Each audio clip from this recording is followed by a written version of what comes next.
Вечерва СДСМ е пред можеби најтешкиот внатре-партиски испит по изборниот дебакал. Во 19 часот, извршниот одбор ќе заседава во обид да одговори на кризата што ја отвори платформата 12.5, а која ги извади на виделина длабоките поделби во партијата. По обвинувањата меѓу раководството и иницијаторите на платформата разговори за еднината. Сите погледи вечерва се вперени кон лидерот Венко Филипче. Ке барали смирување на тензиите или ќе следуваат мерки против дел од учесниците во иницијативата. За сега нема одговор од партијата, но во пресред на седницата реториката дополнително се заостри, откако Славјанка Петровска рече дека бара промени, не уривање на СДСМ.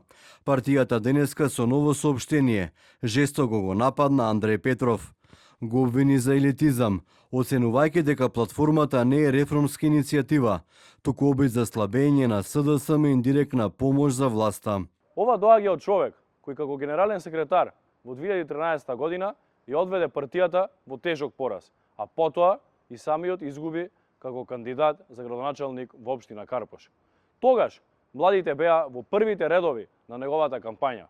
Денес, кога истите тие јасно ја препознаа неговата платформа како уште една верзија на Знам 2.0, проект смислен за слабење на СДСМ и платформа смислена за спас на Мицкоски. Петров реагира со ароганција и навреди. Дали вечерва ќе почне процес на помирување или СДСМ ќе влезе во нова фаза на внатре партиска пресметка? Одговорите се очекуваат по седницата на извршниот одбор.